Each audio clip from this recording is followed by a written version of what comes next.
Tirupati, Chittoor parliament పరిధిలో assembly నియోజకవర్గాలలో నిర్వహించనున్న మేమంతా సిద్ధం కార్యక్రమం సమన్వయ సమావేశం రీజనల్ కోఆర్డినేటర్ మంత్రి పెద్దిరెడ్డి రామచంద్రారెడ్డి అధ్యక్షతన తిరుపతిలో జరిగింది. తిరుపతి, చిత్తూరు పార్లమెంట్ పరిధిలోని అసెంబ్లీ నియోజకవర్గాలలో నిర్వహించనున్న మేమంతా సిద్ధం కార్యక్రమం సమన్వయ సమావేశం రీజనల్ కోఆర్డినేటర్ మంత్రి పెద్దిరెడ్డి రామచంద్రారెడ్డి అధ్యక్షతన తిరుపతిలో జరిగింది.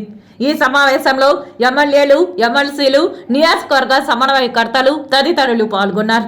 ఈ సమన్వయ సమావేశంలో ఎమ్మెల్యేలు, ఎంపీలు, ఎమ్మెల్సీలు, నియోజకవర్గం సమన్వయకర్తలకు మంత్రి పెద్దిరెడ్డి రామచంద్రారెడ్డి దిశానిర్దేశం చేశారు.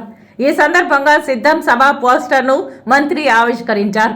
అనంతరం ఆయన మాట్లాడుతూ చిత్తూరు, తిరుపతి జిల్లాలో వచ్చే నెల 3, 4 తేదీలలో సీఎం వైఎస్ జగన్ మేమంతా సిద్ధం సభలో పాల్గొంటారని చెప్పారు.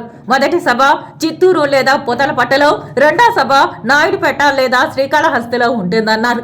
రాష్ట్రంలో మొత్తం 21 సభలు నిర్వహిస్తామన్నారు. ఈ నెల 27న ప్రొద్దుటూరు, 28న నంద్యాల, 29న ఎమ్మిగనూరులో సమావేశం నిర్వహిస్తామని చెప్పారు. ఇప్పటికే రాష్ట్రంలో 4 చోట్ల భారీగా సిద్ధం సభలు జరిగాయని అన్నారు.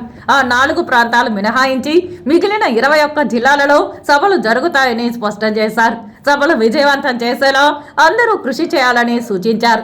ఇప్పటికే సిద్ధం సభలతో కార్యకర్తలు జోష్లో ఉన్నారని మరింత జోష్ పెంచాలన్నారు. ఉమ్మడి సిద్ధం సభలను భారీ జనసందోహంతో విజయవంతం చేయాలని కోరారు. పర్యటిస్తారు. వారి బస్సు యాత్ర కొనసాగి సాయంత్రం 4 గంటలకు ఒక పార్టీ కేడర్తో సమావేశం ఉంటుంది. అది 3వ తేదీ సాయంత్రం 4 గంటలకు పూతలపట్టిలో కానీ చిత్తూరులో కానీ వారు నిర్ణయించిన పిదప ఆ స్థలాన్ని కూడా చెప్పడం జరుగుతుంది. ఆ 2 నియోజకవర్గాల్లో ఏదో చోట ఈ సమావేశం జరుగుతుంది. ఆ తర్వాత మరుసటి రోజు 4వ తేదీ సాయంత్రం 4 గంటలకు శ్రీకాళహస్తిలో కానీ నాయుడుపేటలో కానీ ఈ సమావేశం జరుగుతుంది. తిరుపతి జిల్లాకు సంబంధించి దాన్ని విజయవంతం చేయడానికి మేము ఎవరైతే కంటెస్ట్ చేస్తా ఉన్నామో ఈ 14 నియోజకవర్గాల్లో అందరూ కూడా వారి వారి వంతు కృషి చేయాలని చెప్పి ఈరోజు మేము ఇక్కడ సమావేశం కావడం జరిగింది. ఈ సభలన్నీ కూడా రాష్ట్ర వ్యాప్తంగా 21 సభలు జరుగుతాయి.